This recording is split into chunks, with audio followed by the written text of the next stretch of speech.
Okay.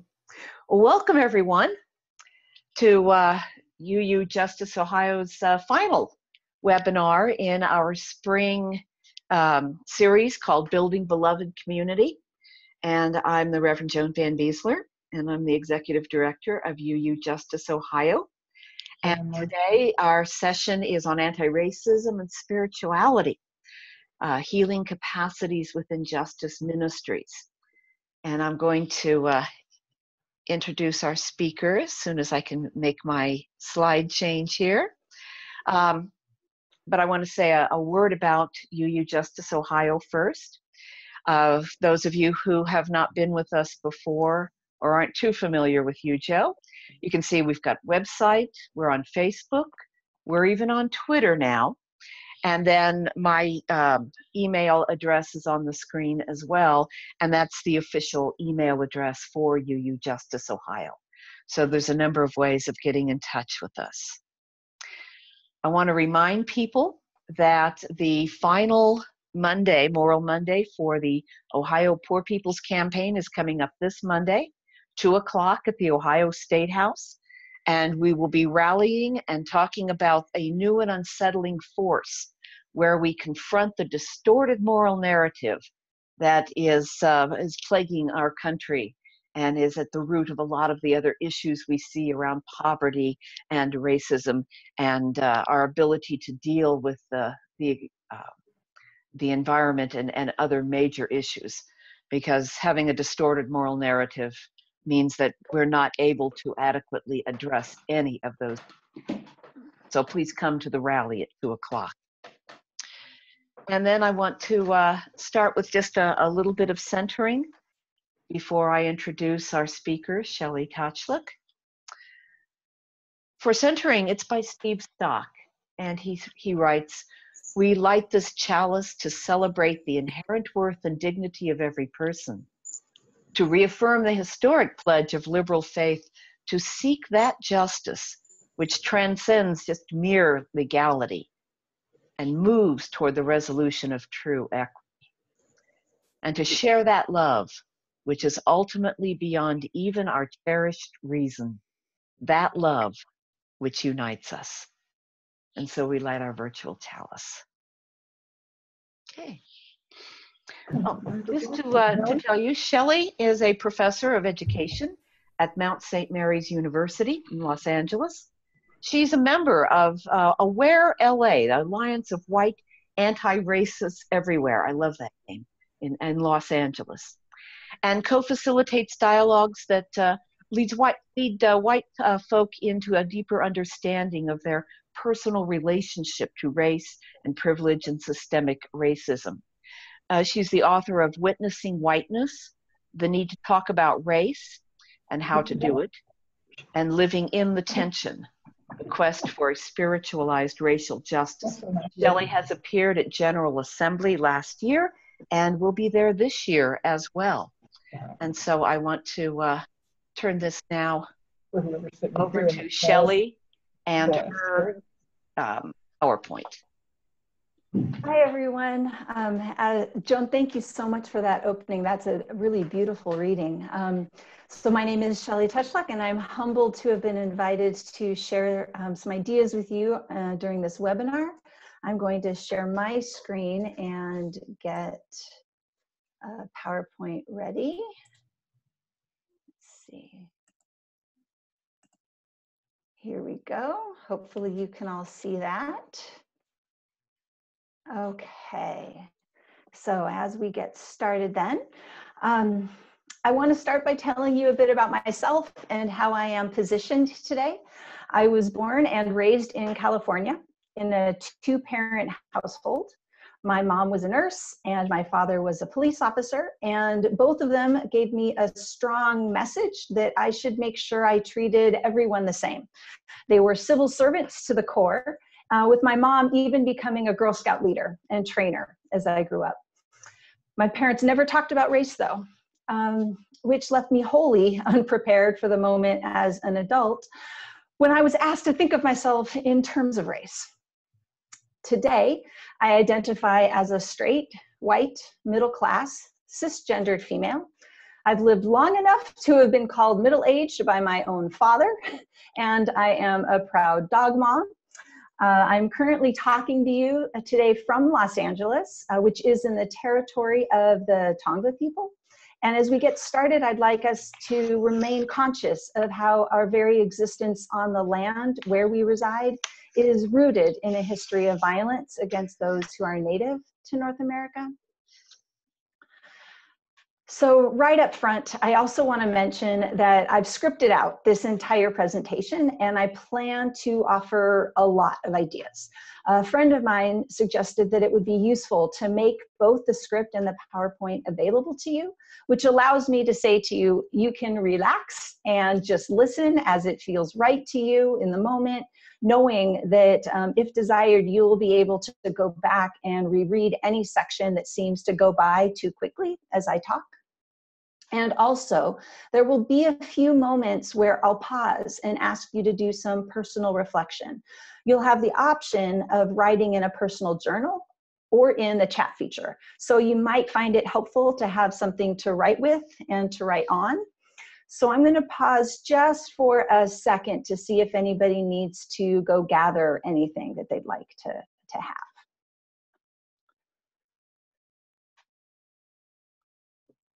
I don't see anybody moving. Joan, you see anybody moving? I see one, Susan. Okay. But she's back now. Okay. All right. Then I think if we can proceed then. I think the reason I've been invited to speak to you today is because of two books that I've written. And I want to describe each of them because the stories that led to the writing is relevant to the presentation today. The first is called Witnessing Whiteness, and it's essentially a pretty thorough primer on why white folks need to pay attention to race, what we find when we start to pay attention, and then how we're likely to struggle, and what we should do about it all. It's the product of the dissertation I completed while I was trying to sort out what it means for me to be a white person living in the world. And I wrote it during a time period where I felt really disconnected from my family and my friends. And I was searching for a way to explain to them why I'd become so invested in anti-racism. And it was actually my father who was in my mind as I wrote it.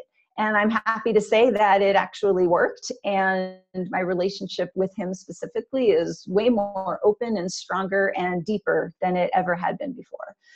And the second book is called Living in the Tension, The Quest for Spiritualized Racial Justice. And I think this is likely what ties me directly to being with you today. So what happened for me is that at the same time that I was challenged to pay attention to my race and my class position, I was also exposed to an entirely different approach to spirituality. And this led me into a situation where I was simultaneously exploring spirituality and racial justice, but within two very different communities. And I spent 15 years involved in these two different groups. So the first one was Shade Tree. And at the time, Shade Tree was a spiritually oriented youth mentorship organization that was as multiracial as you can imagine. It was healing focused, pulled from indigenous spiritual practices, and it was really broad in its underlying philosophical influences. The second is Aware LA, that you heard about in the introduction, which is an anti-racist group for white people. And this group meets together to do consciousness raising about racial justice issues, and it also works in solidarity with people of color-led organizations to push for political and policy changes.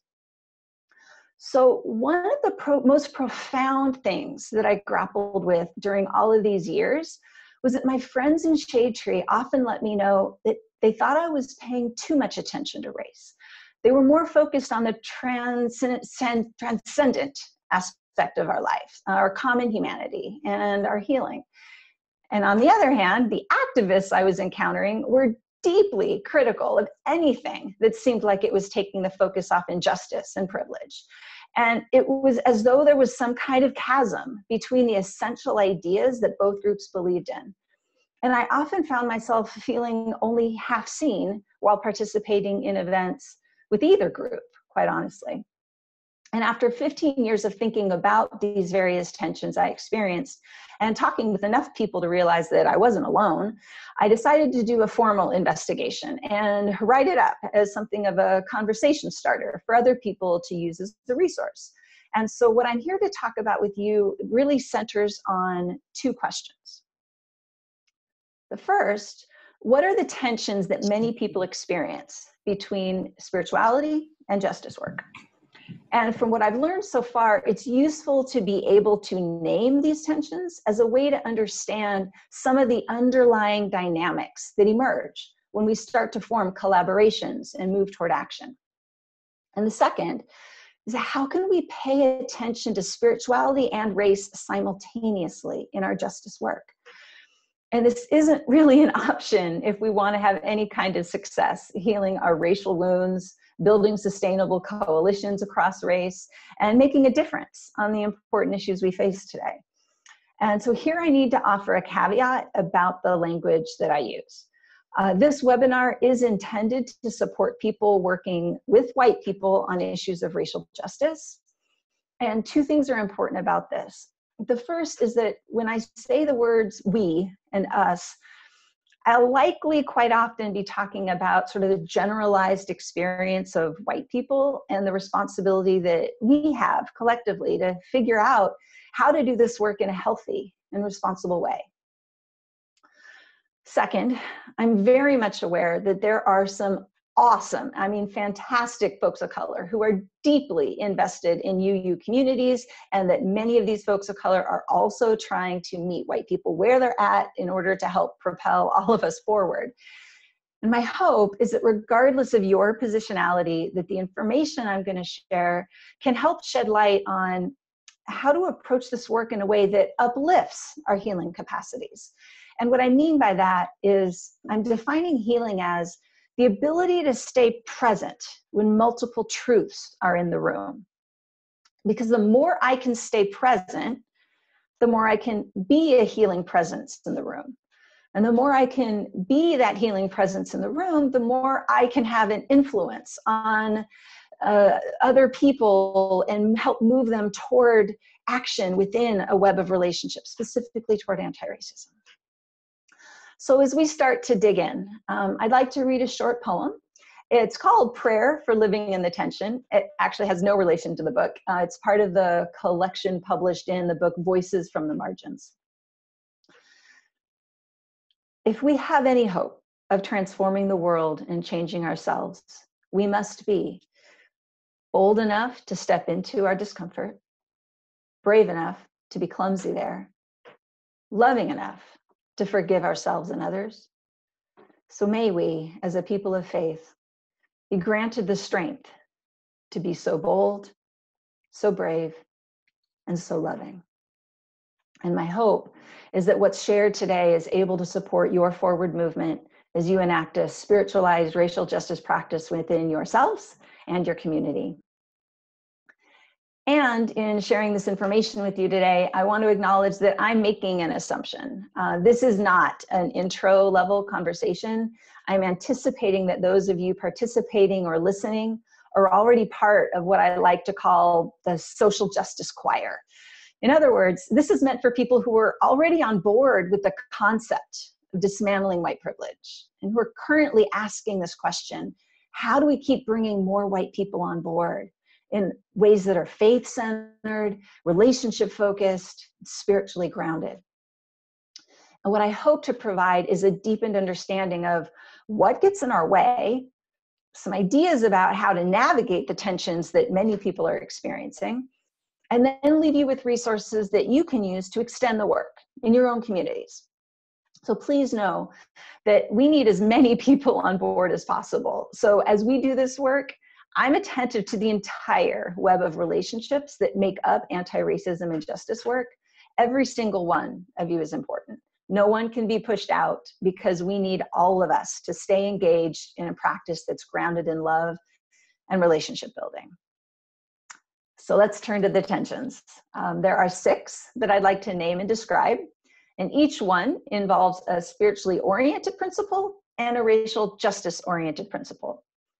Now, for a lot of people, especially people of color who have been raised within spiritual communities, the suggestion that there are two principles that are any way contradictory or opposed, it seems ridiculous. And ultimately, I agree. Racial justice and spirituality should not be opposed. The trouble is, because most white folks have been raised to avoid talking about race, racial justice principles usually haven't been as thoroughly integrated into our lives. And so when we add race to our conversation about our spiritual selves, we can often experience them as conflicting, even if deep down we realize there shouldn't be a conflict. And as we work to unlearn racism and become conscious of our social conditioning, this is an area where many of us have to dismantle the white supremacy that exists within our learned reactions. And in this case, white supremacy shows up in the fact that all the various racial justice principles we'll be talking about have been generally seen by white people as disconnected from our core humanity, our fundamental sense of self. So let me say that again. White supremacy shows up in the fact that of all the various racial justice principles we'll be talking about, they've generally been seen by white people as disconnected from our core humanity, our fundamental sense of self. So hopefully this is going to get clearer as we go along. So we'll go ahead and jump in. The first of the 6 tensions is really the foundation. On one hand, first, we are transcendent beings, and also our racial position affects the way that we're treated by society. Being racially conscious is what allows us to recognize the effects of racism. Now, my story is a bit different than most people. Remember, my entry into spirituality was through a mixed race group of people led by people of color, and my primary mentor is a person of color who also brought me into consciousness about race and class.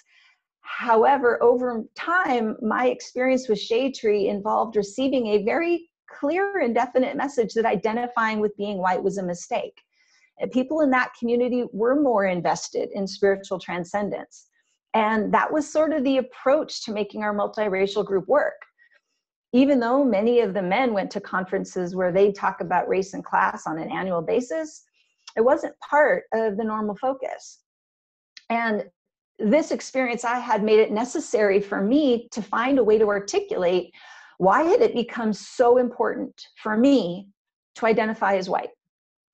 First, I had to come to terms with the truth that for all its good intentions, colorblindness is simply not a useful pathway forward on race issues. And second, I realized that without paying attention to race and self-identifying as white, I wouldn't go deep enough to explore how I'd been conditioned into privilege and into racism.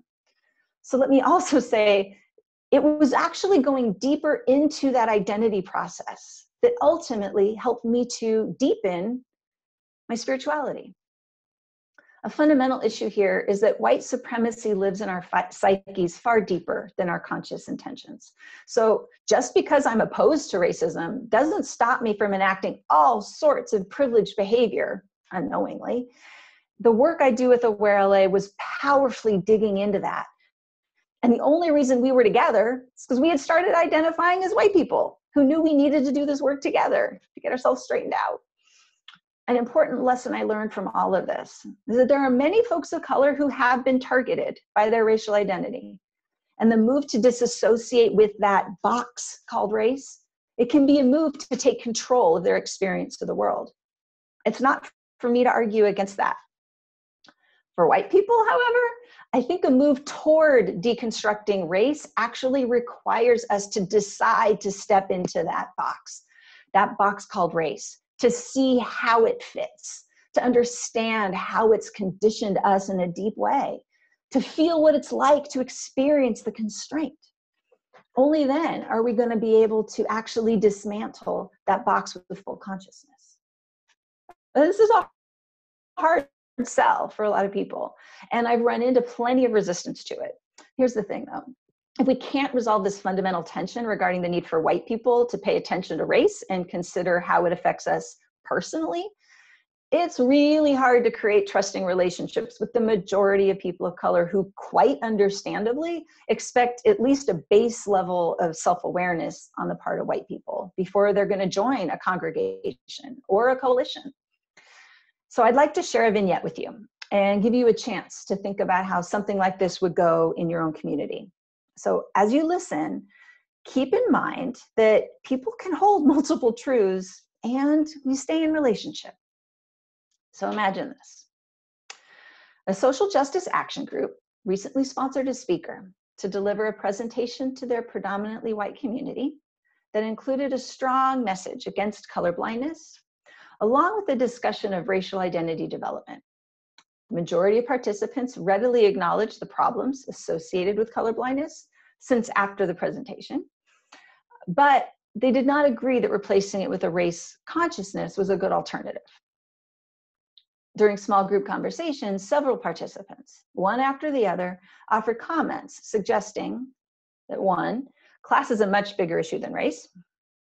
2, we're really all just human and need to be focusing on our similarities to work against injustice.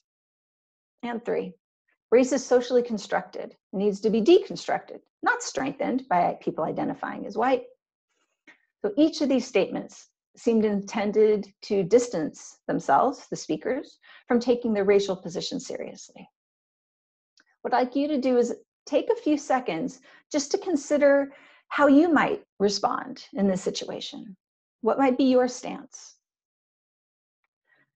And although a deep dive into the dialogue on this situation honestly could take the rest of the time we have together, I at least want to pause for a few moments to see if there's any immediate burning questions. So feel free to offer some reflections in the chat box to do this, and we'll let Joan let us know if there's something for us to talk about a little bit more extensively here.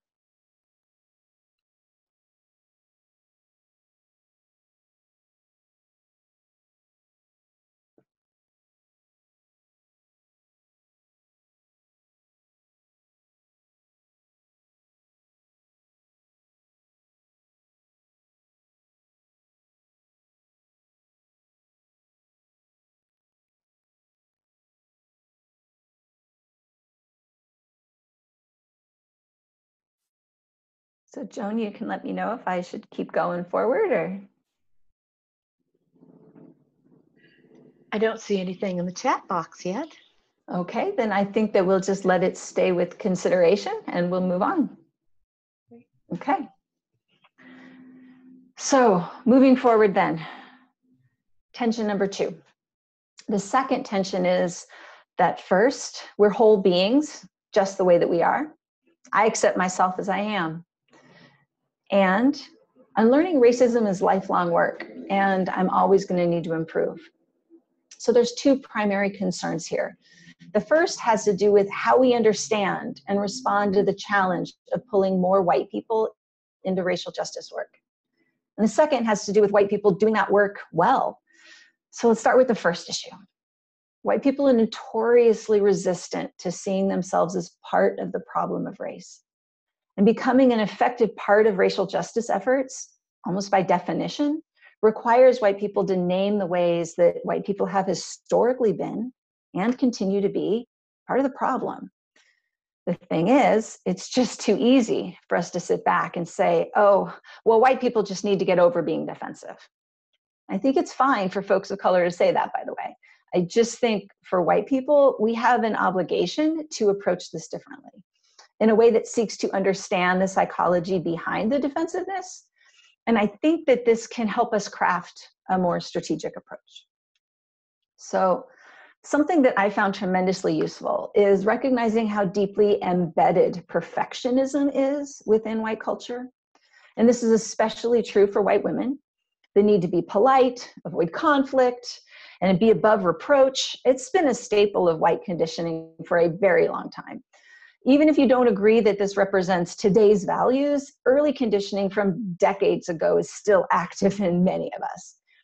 I also think that this is related to the emotional tie that white people have to a sense of inherent goodness or racial innocence. I mean, one of the most common responses that white people offer when first approached with a critique involving race is to say, but I'm a good person. How could you think that about me? And the innocence claim is just really well worn. So I think it helps if we acknowledge that for many white people, if we ask them to see racism within themselves, we're asking them to admit there's something wrong with them. And it's likely going to send them into a spin if we don't approach it strategically. Many authors have used analogies that attempt to do this, whether it's talking about fish not seeing the water they're in, or the experience of left-handedness in a right-handed world. There's something common about the underlying message that's often given. It's not your fault.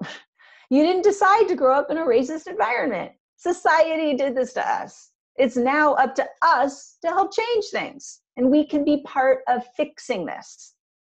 Essentially, the blame is centered elsewhere. And the emotion that I personally am looking to generate, it's outrage at society for having manipulated us.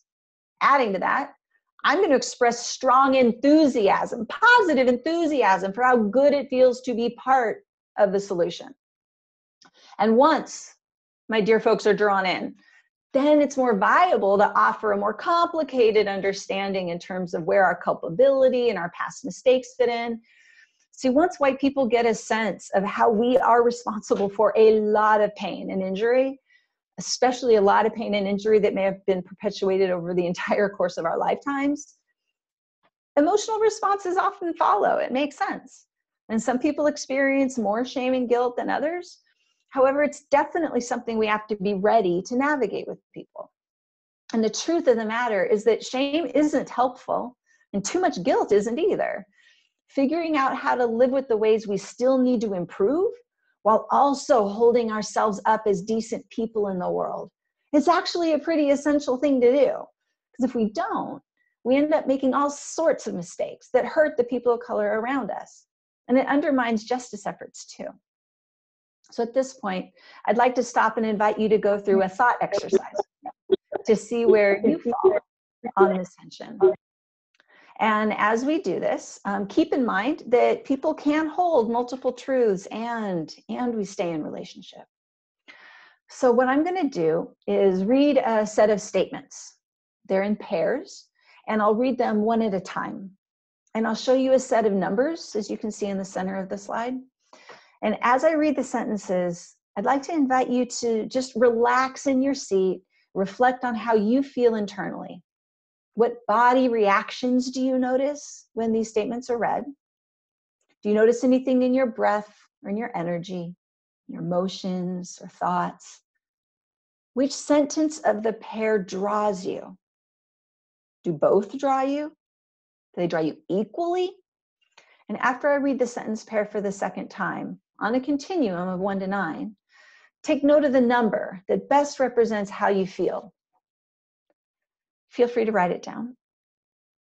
A 1 would indicate an exclusively strong resonance with the first sentence in the pair. 9 would indicate an exclusively strong resonance with the second sentence. And a number in between would indicate how pulled you feel in one direction or the other. 5 indicates a sense of balance, an equal pull in both directions. Okay. So let's go for number 1. I'm a good person. And prejudice is infused in my psyche. I'm a good person. Prejudice is infused in my psyche.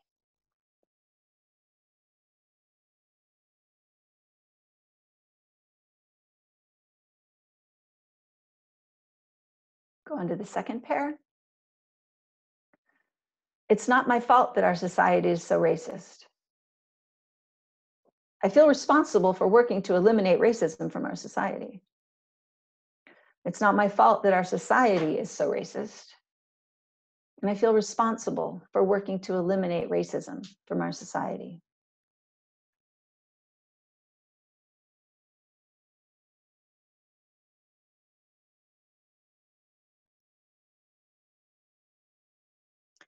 And the third pair.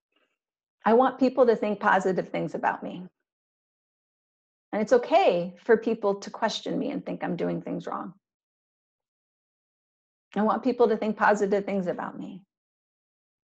And it's okay for people to question me, think I'm doing things wrong.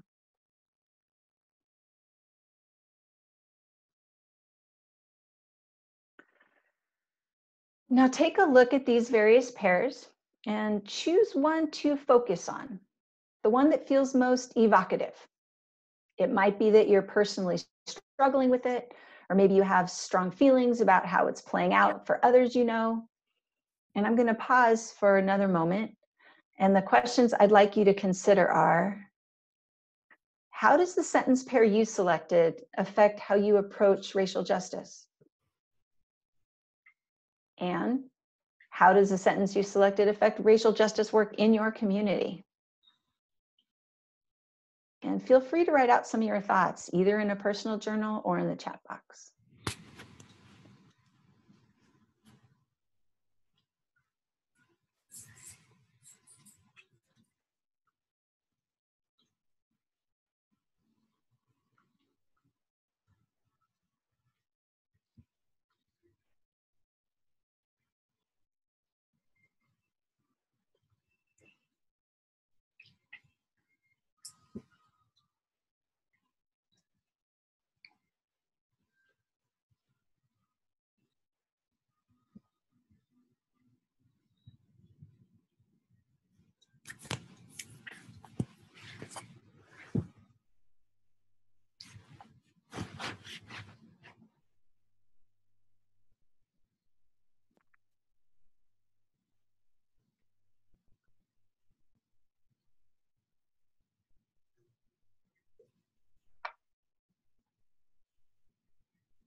It's been about a minute of pause time. What do you think, Joan? I was going to see if somebody would like to voice theirs. I do see that in the chat box somebody wrote, Carol wrote, I think the second pair of sentences is what drives me at the present time. And she says, I feel this tension much of the time. Maybe others were having trouble getting into the chat and would like to speak. So just raise your hand or unmute. Thank you, Carol.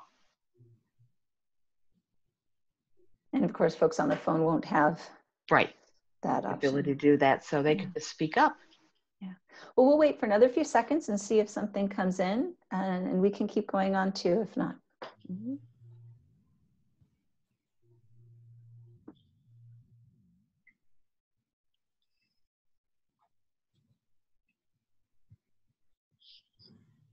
All right. I think we will press on then. I do have one other. Oh, sure. John writes that the third pair is a challenge at work. He says, I've been advised to keep my thoughts on this topic more to myself.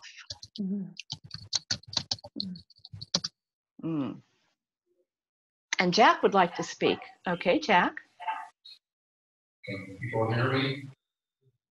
It's difficult. Hello? Yes, we can hear you, but it's difficult. Get closer to the computer. Just speak right up into the mic loudly. I got a mic. Is this better? Okay, go ahead. Okay, the second pair of sentences also was the one that most resonated with me, and I was more towards sentence 2, but it just came to me that regarding sentence 1, I don't feel it's my fault that our society is so racist, but I feel it's my problem.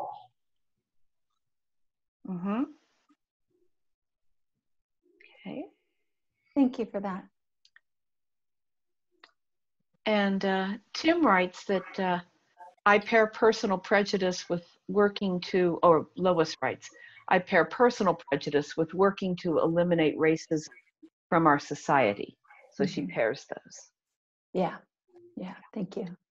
Yeah, one of the things that I've noticed is that it can be really useful to work through where do we land on these, because there aren't necessarily right answers as much as indicators of where we are and how we're holding these ideas often have other ramifications of the kind of, either movement forward or pushback against certain actions or initiatives that a congregation might be wanting to take. And so if we can press forward, what I've just offered here is a small, a tiny piece of an exercise that you will have access to online. It's the kind of thing that you could do in an expanded form within your own social justice committee to explore where people are with these issues. It could be a jumping off point for a discussion about how to better engage with others within the community. Where do you as a social justice committee land, and is that actually different than where other people are landing? And therefore how to help bridge those gaps can be part of the dialogue. So I'll tell you more later about the full series, but for now, I'm wondering if we can move forward. Let's see. Yes, I think we're going to move forward. I will say that I've spent a long time on this second session, because this is, honestly, this is where the shame and the guilt live.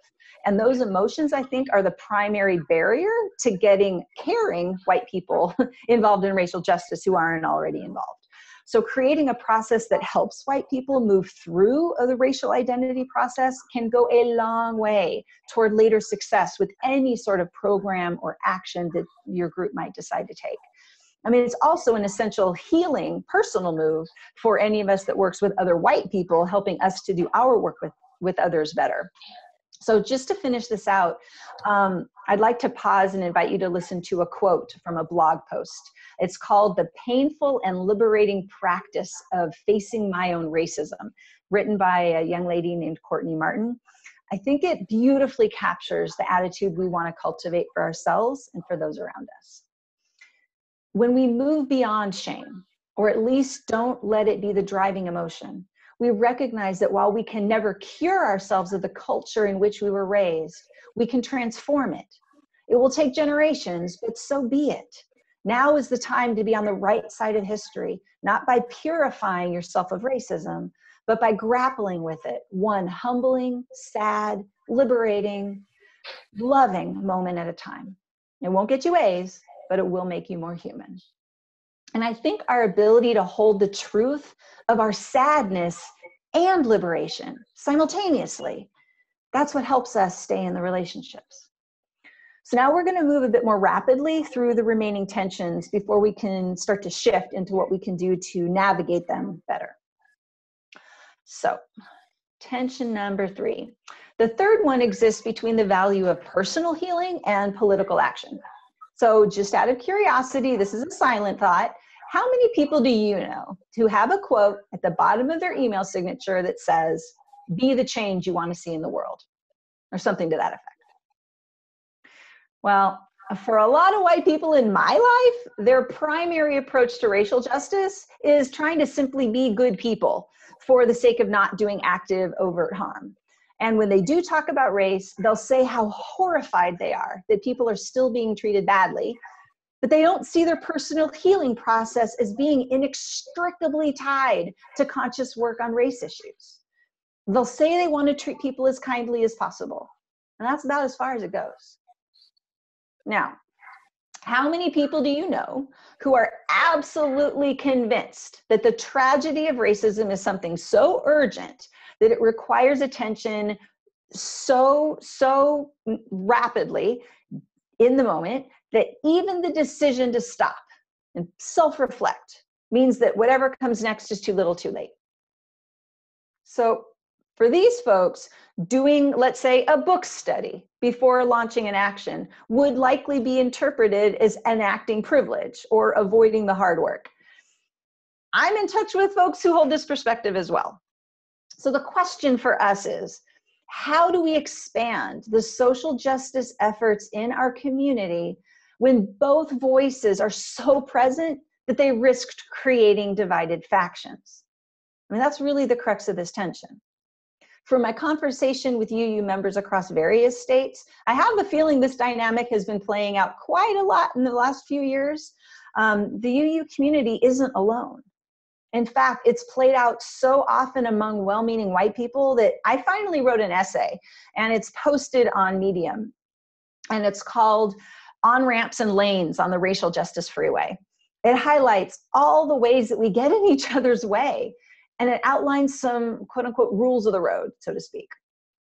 Now, for example, moving too quickly into the fast lane I mean, it can actually do a lot of damage if we don't have the skills to navigate activist spaces with precision. And at the same time, there's a lot of work that goes on in the slow lane. There's a lot of merging that needs to happen. And this is where things can move at a slow pace, but maybe for really good reason. It takes a lot of effort and skill to get people onto the road of anti-racism in a safe way. The point is, there are many people contributing positively in many different ways. And we need to be sure we don't descend into infighting. We need to constantly reinforce that people can hold multiple truths and we can stay in relationship and find our way forward. There are many ways to move forward on the freeway. Each has a particular value. And I also think it's important to explain why I'm able to hold this tension between the need to act and the need to continue to do my personal healing work. And it comes from George Tinker. He writes, "It takes people roughly as long to recover from an addiction as they spent being addicted." Tinker suggests that if US society's addiction to individualism and disconnection and the violence and exploitation it generates has continued for about 500 years, then it's going to take about that long for the recovery. Recovering from our nation's history on race is no different. This is long haul work, and it's a marathon. It's not just a sprint. That's just to mix the metaphors for a bit. And while true that every day is a day that people of color are being injured, we also need to take the time necessary to make sure that our actions are well considered and that we're actually prepared to do them well. So this leads to the next one. So let's just say that we all agree racism is pervasive and we want it to stop. We have an additional hurdle to get over. How clear are we about the systemic roots of the problem? What do we collectively see as our necessary steps forward? The tension here is between an orientation that highlights our common humanity and the one that caters to our group differences.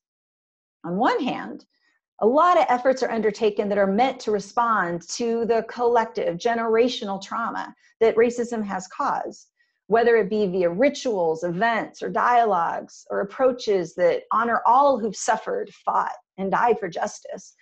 There's a lot of community benefit that can come from collective experiences that helps us feel closer to one another. And keeping in mind that people can hold multiple truths and doing so helps us stay in relationship, there is another kind of work to be done. What about the work that targets group-specific needs? What about addressing the ongoing systemic nature of injustice and its effects on specific groups within a community? For many people of color, as well as white anti-racist folks, a lack of focus in this arena is likely to be a signal that the congregation isn't taking its responsibility to dismantle white supremacy seriously. So what does it mean to take it seriously? It can mean a lot. Often, it's a lot of action. It's also often a call for white people to get together with each other and learn about themselves and their ongoing contribution to the maintenance of white supremacy. Question that often arises within this tension then is whether or not there's value in having affinity groups that meet to do personal consciousness raising or healing work. Where's there room for group-specific healing and growth work within your community is a question I wonder about. So in my experience, when there is pushback, especially from white people, to a suggestion that white community members should delve into, let's say, a book process focused on white racial identity, this is one of the tensions that's often most activated.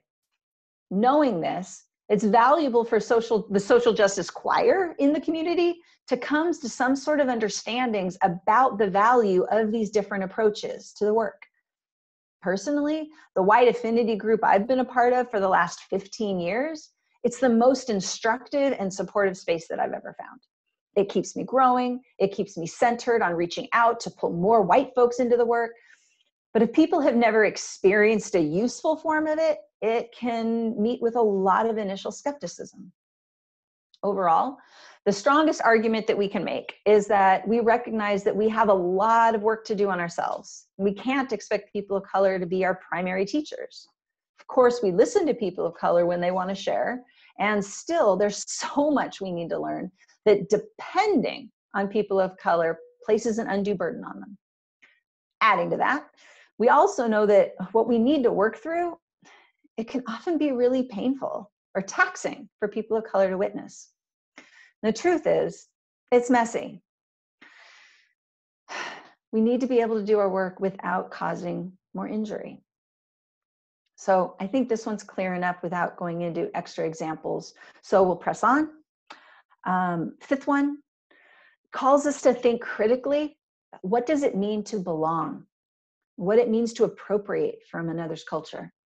And what I mean by appropriate or appropriation is a pattern where a dominant group, one that holds power, adopts or modifies a cultural or spiritual practice from another group, one that has been traditionally marginalized.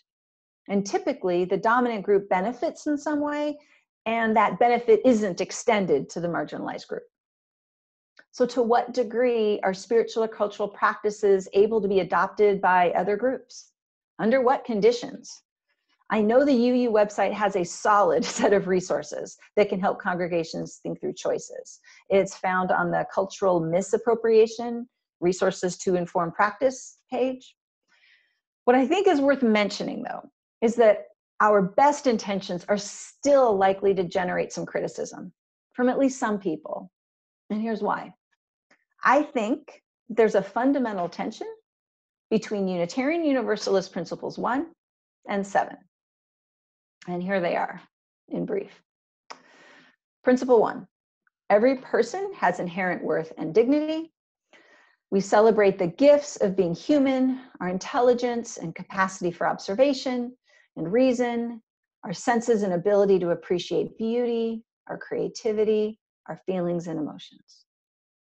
And principle 7, all of existence is an interdependent web and deserves respect. The statement is a response to the great dangers of both individualism and oppression. It's our solution to the seeming conflict between the individual and the group. So I'm not sure how often this is named, but I think this underlies a lot of arguments and confusion regarding appropriation. So here's an example of how I experience this tension between the two principles playing out. So I consider myself a person dedicated to anti-racism. I care deeply. I'm involved in social justice action, and I value my ability to critically think about systemic oppression and its results. I believe strongly in the inherent worth and dignity of all people, and I appreciate the beauty I see within the various cultural groups around me. And I've gratefully accepted invitations to partake in spiritual rituals that aren't part of my personal background, like sweat lodge. I've believed I've been justified in doing so, having been invited. It's been a meaningful part of my life for 20 years. I also believe that we're part of an interdependent web and everyone deserves respect. So it is deeply upsetting to hear from some folks of color that they are upset by my participation in these spiritual rituals. So what do I do when my deepest spiritual sense of self is enlivened by these cherished rituals and other people from that original culture ask me to leave it behind, saying that I have no claim to ongoing participation?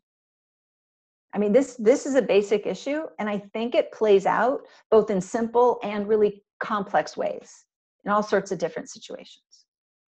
And my imagination is that the question of how to uphold both principles 1 and 7 simultaneously, it's likely not a new question. My wondering, though, is how much do people within your community think about this in terms of racialized issues? And for that, I'm also wondering what this next scenario raises for you.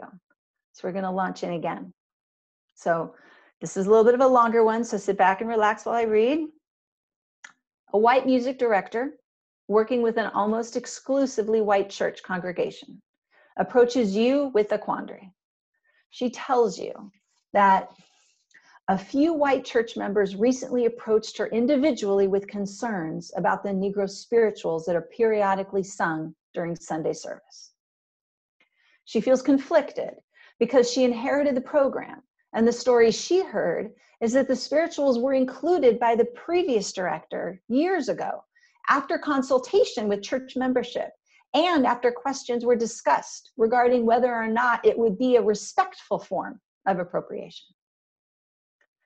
From what she understands, the decision to include the songs was made based in part on one of the community members conferring with a Black friend, not a congregant, but that Black friend agreed that it would be all right to sing the spirituals as a way for this white church to take regular note of the pain and suffering experienced by Black people in the US. There were no Black congregants at the time, and there are relatively few today. So the current Black congregants have made no comments about the songs, but a visiting Black attendee mentioned to her white friend that made her feel uncomfortable. The white woman is one of those who approached the music director with her concern. So take a moment to reflect on the immediate thoughts that come up for you, how you might hope to handle the situation if this person came and wanted to talk with you about it.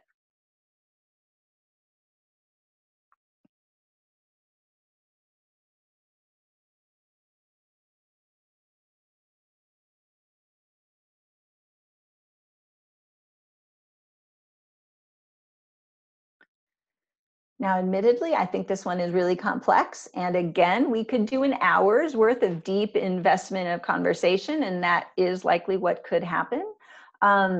Also, I want to acknowledge that part of the reason I wasn't planning to break for a long extended time on this question of appropriation is because the UU community already has produced a couple of wonderful webinars. And if you aren't familiar with them, you might want to take note of these. Both of them are about an hour in length, and we couldn't do justice what they've done. And so I'll refer you to them to explore this particular issue more deeply. Suffice it to say that from my vantage point, it's naming that this tension exists that is the primary point I'd like to make. And then the what do we do about it is quite a different situation. John, anything in the chat box? Is it okay to speak here? Yeah, go ahead. This is an issue that our congregation is, at least some parts of our congregation are dealing with this issue, and it's been raised, and we haven't come to any good conclusion or resolution about how to move forward with the tension. And but it was an important thing that was raised by people who went to the music network meetings of a year or so ago, and they and those white members said we absolutely should never ever ever sing a spiritual because it's a misappropriation. And so we're struggling with that at this point, and trying to figure out what is the best way for us to even have the conversation become productive. Yeah, and thank you for that. I think that last piece I think is really the key, is figuring out how to navigate it productively, because as we'll see later in once I get through this last tension I'd like to name, the what do we do about it is really where I think the healing practice comes in, is like how to hold this tension in a way that allows everyone in the room to stay within the relationship, to stay within the conversation, and not get so fractured. So I thank you for that. And is that okay for now, without giving you a, because it doesn't sound like you're looking for an answer from me, which is great, because I wouldn't have one for you anyway. And it's in the particularity. Thank you. Joan, anything else before we press on? I saw a head shake. No, I'm not seeing any questions in the chat box now. Okay. Then just to round out and finish up this naming of these various 6 different tensions, I'm going to briefly describe this last one, because, I mean, to be perfectly honest, it is way too complex to do a full exploration of all the nooks and crannies of it. But here's what it boils down to. Many people attempt to access their inner voice as part of a healing process or a spiritual practice, and there is nothing wrong with that. The thing is, we also need to evaluate the degree to which our inner guide comes from our most conscious self and not simply an unconscious desire for comfort. And this is especially true for those of us who have grown up with a lot of privilege. So, for example, I spent 2 years absolutely resisting my primary mentor's feedback. And part of it was that it just didn't make any sense to me. As a person who trusts my divine self, my inner guide, what my mentor was saying to me simply did not resonate. So it was really hard to see that there could be any truth in it for me. And that is the language that I used. What I finally realized after a lot of work and work being done on me is that my small inner voice is just as conditioned by racism as privilege as the rest of my psyche. And that was really hard to accept. It did, however, leave me clear that I needed guidance, though, and so that was a good thing. But at this point, after having spent years investigating the nooks and the crannies of my own white psyche, I realized I have to carry that inner question, and I have to hold that question in balance, also with a regenerated sense of trust in myself. And this has become important because if I don't have any faith in my inner sense of integrity, then it makes me too wishy-washy in my anti-racism. I can't take any stand whatsoever. And I need to be able to take a stand. If I'm too wishy-washy, I'm less able to be solid and speak when I need to. For example, when I encounter, quite frankly, a lot of white people, but also people of color who have relative class privilege and question my focus on race, naming personal responsibility as the key to achievement. I mean, that happens often enough in my social and my work circles that I have to have enough trust in my voice to respond with what I've learned. And that trust comes from having looked closely at the intersections of race and class and how they overlap and how they don't. All of this to say, regardless of how much work I've done, I still do continue to hold the question. Given that I care very much about being accountable to people of color, how do I know when it's time to trust my inner voice and when I need others to help me understand something more deeply? So for the sake of today, I think it's enough to say that there are just a myriad of day-to-day dilemmas that I think we face. Multiple truths are ever present in any given moment, and we don't always know exactly where to land, what's the right thing to do when. And if there's any key I've learned in the last 15 years grappling with it, it's that accountability, it occurs within your ongoing relationships. It's not about a checklist. It's about what's expected of you from the people who you're actively in relationship with or seeking to be in relationship with. When we have deep and authentic, trusting relationships, we are much better at navigating difficult situations. And this can help us avoid going into crisis when something erupts and people start taking sides. So what does this mean? What does this mean to live with the multiple truths? And how can this help us? How can it help us create a healing orientation to racial justice work within our justice ministries? So living with multiple truths essentially means that we accept that two ideas can both be true at the same time, even if they seem opposed or contradictory. And it suggests that we need to adopt a both-and mindset and practice. Holding a both-and mindset is useful because it helps us navigate complicated racialized situations as a typical part of life. Life is nuanced, conflicting, and variable. Anti-racism is similarly complex. Okay, so in some ways this is simple. Many of you have probably already adopted this idea yourself. It's not new, it's not my idea. Now, for me personally, it's this both-and approach that does help me do a couple of things differently than I used to. First, it helps me stay strong in the fact that every day I'm part of anti-racism efforts and I'm complicit with racism and its structures. There's just no way around it. Both are true every day.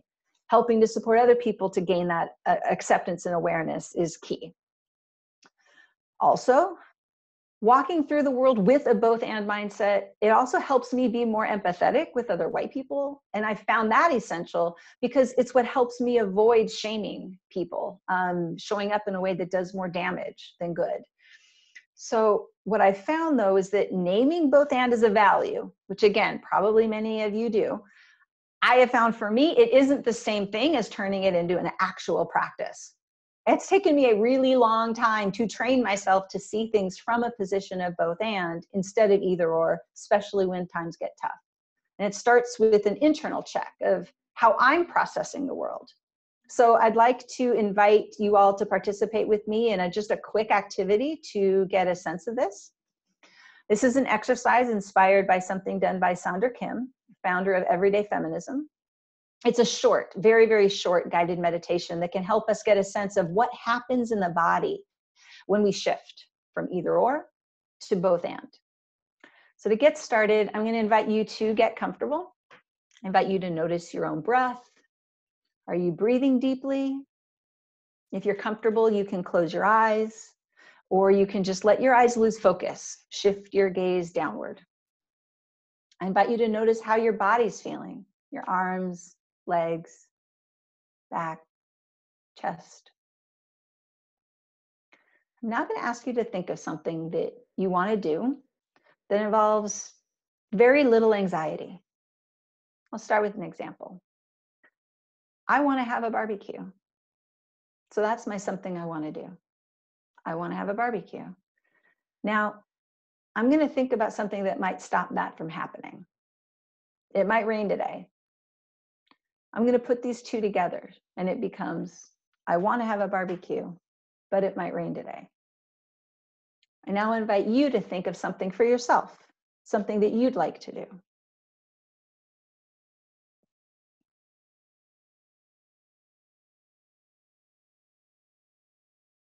And then if you're willing, think of something that could likely disrupt that plan. It helps if you repeat that sentence to yourself a few times.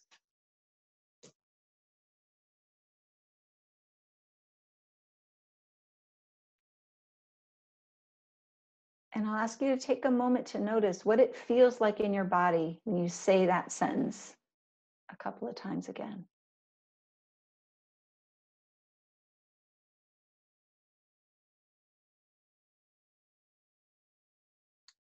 And the next part of the exercise invites you to rephrase that sentence. Instead of connecting the phrases with but, yet, or however, can you connect the two ideas using the word and? Say it to yourself a few times. What does it feel like in your body to say the new sentence? It's possible that you might feel the need to rephrase the second sentence, and that's okay.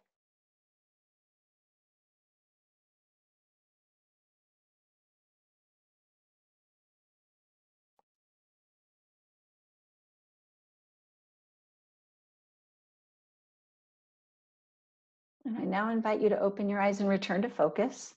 And I'm curious, maybe someone would like to share. Feel free to write a response in the chat box. And we'll read some of them out maybe if there's anybody who wants to offer. How did it feel? In what way was it different if you used the word but versus the word and?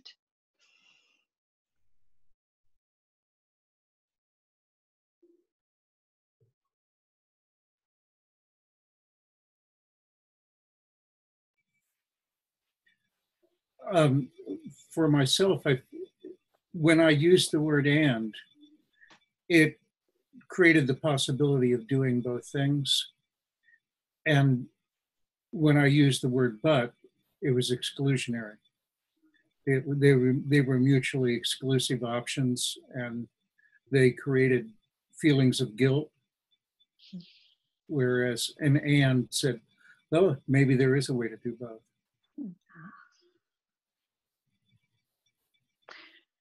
And Carol writes, with but, my stomach tenses. When I use and, it's more relaxed. Thank you, Carol. Mine was similar. With the and, I felt much more peaceful. With the but, I could feel my jaw clench, my arms, my fists, my hands turned into fists in having to do battle with one or the other. But with the and, it was a much more peaceful, manageable situation. And Lori writes, the but made me anxious, and I tried to solve the problem. And, she says, made me accepting of reality and freed me from having a sense of trying to fix the problem before proceeding. Thank you so much for all of your shares. I feel like that offers a breadth of so many different potential reactions. Just to uplift that, it's fascinating to me and remains so that shift in one word really creates a whole mind shift of increased possibilities, perhaps, and increased acceptance. So the actual increased possibilities mean there might actually be more problem solving to do. And it doesn't have to go that way. It also can mean accepting it exactly as it is. And so the full array often becomes possible. And so for me, again, just to reiterate, I meet so many people these days, and it almost feels like it's becoming a cliche to say both and, or to say the either or thinking is a problem. I think what's happened is that has become more of an intellectual stance than an actual lived reality. And so what I'm suggesting is the actual work, the personal work to turn our psyche into one actually in its training, because many of us have been conditioned in an either or way for so much of our lives that it really takes a lot of work before it becomes a natural habitual part of how our psyche moves. That's the internal part.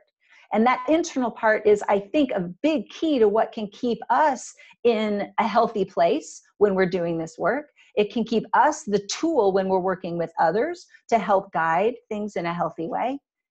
And I'm going to move to the second piece of this practice, which is my racial justice practice. When I'm engaging with other people, the both and approach isn't just about how I'm thinking about the world and processing the world. It's also actively how I'm engaging in conversation. It's actually the words I use in a very dedicated, clear way when I'm talking to people. I used to use the word but all the time when talking to people about race. Someone would say something and then I'd say, but you know, or but on the other hand. And later, long time later, after I got conscious about using both and this approach, it started making a huge difference in the flow of the conversation. So once I got good at this, my conversation went from being adversarial and shut down to having a far more open tone that sounded more like, yes, I hear you about that one thing I'm going to figure out how to agree with you about. And added to that, I'm going to now say something that pushes things just a little bit farther.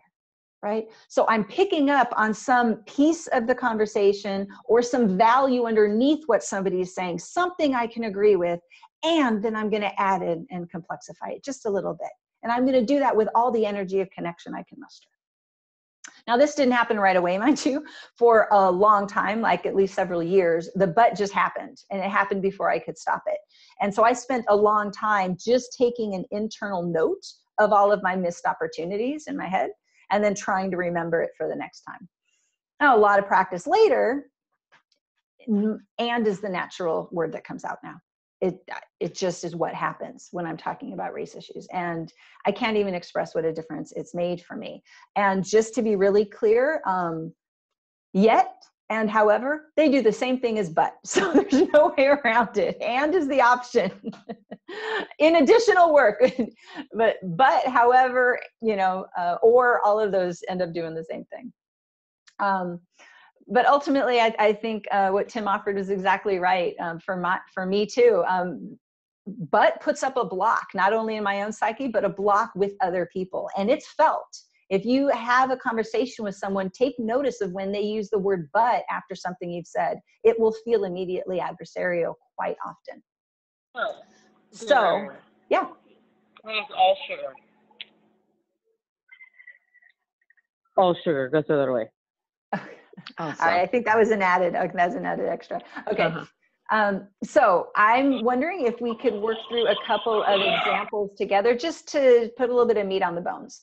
So what I'm going to do is just offer you an example of what often happens within my world, offer an either or reply, and then what a both and reply might look like. So for example, nod your head or raise your hand if this is something that you hear on occasion. The only race that matters is the human race. All right. Now, what I was taught to respond as in far as the racial justice practice was to say something like this: but the human race is divided, and we won't get anywhere without dealing with race. Now, I think that's true. And notice a different approach. Exactly. That's why it's so important that we all join together to help rectify the damage that racism's caused and continues to cause. So I can agree and add to it. That's how I'm resolving that tension. I'm not trying to dismiss the tension. I'm saying that they're both existing. Second one. The reason we have impoverished neighborhoods is because of crime. All right. That's what I got taught to say. That's not true. The reason for the poverty is because of a systemic lack of education and failure to invest in communities of color. And I happen to believe that. What I might say, however, is crime is certainly part of the problem. And from what I've been learning, a historic and ongoing lack of investment in communities of color got that cycle started, and it keeps it in place. The big idea here is that using a both and approach is useful when engaging with people who tend to deflect race. And it's also useful for those of us who are already working with each other as part of the quote unquote social justice choir. And we need to take care to keep deepening our relationships during those moments of challenge.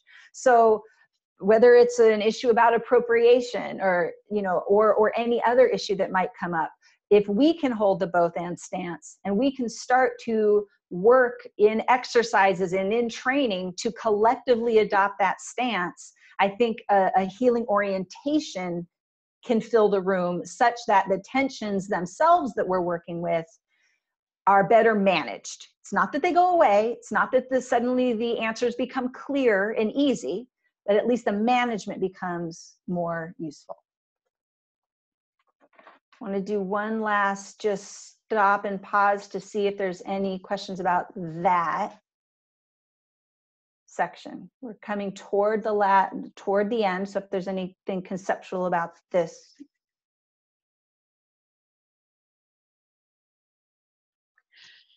Dave notes that "and" is collaborative. Thank you. Thank you for that. Yeah. Okay.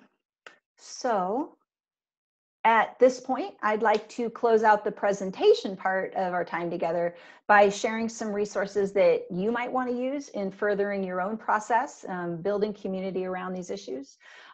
Both of these resources are free, downloadable sets of workshops that you can work through with your friends or community partners. The two books, Witnessing Whiteness and Living in the Tension, each of them have full workshop series available. All agendas, all handouts, all guides, all of it's free for download. And I am happy to be in touch with you directly to brainstorm about any ideas you might use, how you might use them. The Witnessing Whiteness series, to be honest, has been around for quite a while, probably about 8 years or so, and many UU church organizations have used it. It focuses on the questions of why we need to talk about race, what happens when we start to pay attention, and what do we do about it. It's a pretty good primer for people who are really wanting to clarify their language and go deep into the analysis of it. The Living in the Tension series, brand new. In fact, today is the first day it's available online. Yay for you giving me a deadline. I have spent most of today talking about issues that are treated in that brand new curriculum. These are treated in the book. And all of the short exercises that we did and all of the scenarios, they all are in expanded, full, built out form in that series and available for you. And I hope you'll take some time to explore each of them to see if they can support your community. One of the primary motivators for creating these exercises and making them free is that I am all too aware of how expensive it is to have some expert facilitator come in to do trainings. And I've also become convinced, to be honest, and even more importantly, that a more community-based approach that supports growing your own leadership, it reaps far more benefits down the road, helps people, create that leadership voice within their community. So at this point, I would love to stop and move toward any sort of broad questions that you might have.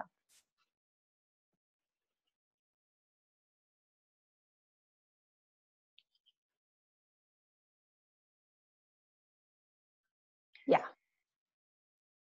And while we're doing that, I'm going to leave this up just so people can make sure to have my contact info. And if you click on the little microphone that has the red line through it, you will unmute yourself and be able to speak, or you can use the chat box.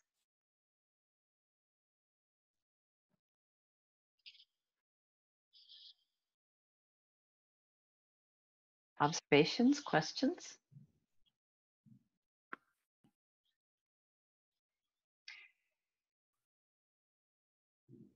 Is it okay if I speak?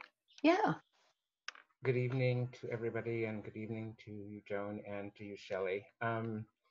We're at West Shore. There's a group of 13 folks really engaging the UUA's Examining Whiteness curriculum. It's like a year-long journey, and for the whole of this next coming church year, we're going to be structuring some small group folks going through that same curriculum, but through a guided. So we'll be spending a year trying to create and modify the curriculum to meet to where our congregation is. So these resources are more than helpful in expanding what we're doing. So I just wanted to thank you for the labor and being in the journey. And would you say something about where you are between those two organizations now, or? Shade Tree and Aware? Mm-hmm. Unfortunately, I mean, Shade Tree is not as active as it once was. Not necessarily because of these issues. It's not like I've left it or anything like that. But it was always a smaller, more community-based holding center. My relationships are still strong with many of them. I do believe that we had some conflict that never got named in its fullness around race, and that it led to some tension within the group that wasn't really dealt with as strongly as it needed to be. And I do believe that it centered me even more solidly in the camp of, we've got to have this conversation.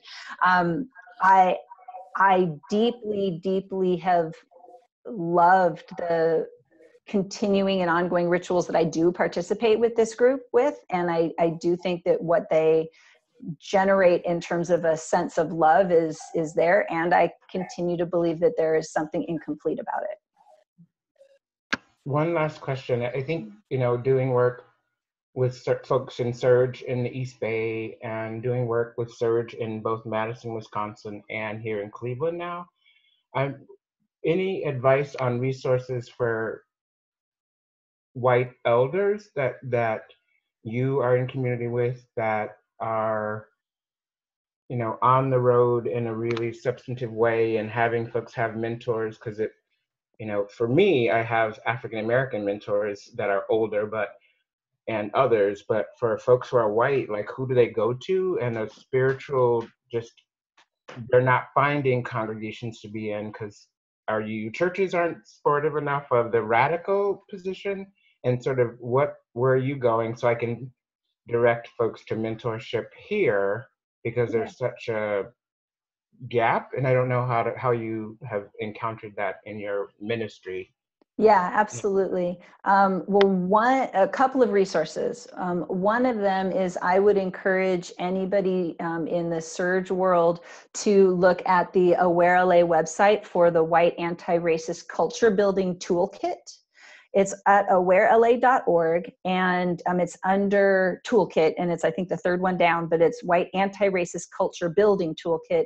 And, you know, we've been in this work for 15 years as a collective, and after the last election, we decided we couldn't just keep all of what we've learned in isolated LA. And so we put everything together as a full toolkit for people to be able to generate their own ongoing dialogues, to do the self-work in addition to the activist work. And so we've been actually trying to work with Surge to get that to be a pair, because in addition to that action, which is really important, often the consciousness raising looks just like poly-ed. It's just political education. It's not that deep, more personal, spiritual, psychological stuff. And so I think that's one resource. And the second is White Awake Spiritual Network. Have you heard of that? So White Awake is another website, but behind it is a woman named Eleanor who has pulled together whole bunches of white folks who are deeply invested in this work from a spiritual standpoint. So that's even more particular. And so getting them involved with the White Awake Leadership Network, I think would be a great source for who they could be reaching out to, who would be likely mentors. And Shelly, could you say a word about what Surge is, in case there are folks who don't know? Sure. What that Surge is S-U-R-J. It stands for Showing Up for Racial Justice, and it is the largest, broadest national network of white anti-racists that is dedicated to working with people of color led organizations to support political action. And we have chapters in all of the major Ohio cities. Mm. Hi, Joan, this is Rena. Can I ask a question? Sure. Hi, I don't think you guys can see me. I'm on my iPad outside. Shelly, I just wanted to thank you for this really in-depth and jam-packed session, and also for making all of your materials available to us and to our congregations gratis. That's such a gift. And I really found the whole idea of the tensions between our personal spirituality and our anti-racism work very, very thought-provoking. That's a tension I've felt, but wasn't always able to kind of put into a framework the way that you did. And I really appreciate that. And then the resource that you just named for us to do more work around that, our own personal spirituality as white people. So thank you. You're welcome. One of the things that I'll just take this opportunity to share with you that I'm particularly excited about. So, 8 years ago, my IT skills were not what they needed to be. So the website for all of that material simply looks like, here's some links, download the pages and go. and that's really all that they needed to be. And so that's fine. But where the Witnessing Whiteness work differs from the Living in the Tension work is this. Witnessing Whiteness, Chris, as you're talking about, you go through a full year-long curriculum. There's stages of this process. There are pieces that you need to do before the next pieces, right? So that makes sense. With living in, so in other words, that work is meant to be done from front to finish. If you skip things, you're likely going to really be missing out on stuff, and it's going to do damage to the process, right? Living in the Tension is a different kind of story. There might be one congregation that's really, really working overtime dealing with one particular of the tensions, but the other ones might not relate as much to where they're at. Whereas another congregation might actually be experiencing struggles with all of them, but be the type of organization that really wants to go deeply into one kind of way of looking at it. And so what you'll see on the website for Living in the Tension website are two options for exploring it. One is chapter by chapter, which I do recommend because then you can see how it's constructed. But then there's an entire grid that is searchable and interactive. So you could just, for example, click on the scenario-based dialogues and immediately will compact that stuff. So all you end up needing to see are the 6 pages that are scenario-driven issues. And then that might be the only thing you want to do, as you go through, let's say, a book cycle or personally reflecting on it. On the other hand, there's, emotional capacity building or analysis building, or actually an entire thematic thread that's just about skills building using both and. Again, so some of it's just community building, some of it's more personal, some of it's more skills related. The last thing to say about the construction of it is that I did want it to be as useful as possible for a multiracial audience. So it has been fully reviewed by a multiracial set of reviewers. And there are maybe, think 3 exercises. Of all the 42 exercises, there are 3 of them that are designed very specifically for white people, because it's dealing with our white people issues, our white people feelings. And so other than that, a mixed race congregation could work through it if that was of interest to the group. Great, I'm very thank you. excited. I'm not going to lie. I'm very excited because I just pushed go on this thing yesterday. So. Well, and Lori writes in the chat box that she's very energized by this and grateful for your willingness to organize and share your work. And she's sure that we're all going to benefit. So she expresses her gratitude. Great, thank you.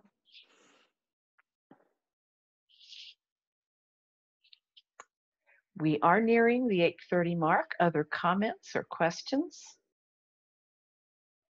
Things that you will, kick yourself for not saying at 3 o'clock in the morning. Please say them now so you don't kick yourself at 3 o'clock. Thank you. Thank you very much, Shelley. Well, you're welcome very much, and please know that I'm the type of person that's pretty easy to get a hold of, actually, and continue the conversation. So, as people say to me, there's always a repeated opportunity, and the prayer and the question get to extend even after the 3 o'clock hour. That's wonderful. Thank you. Yeah.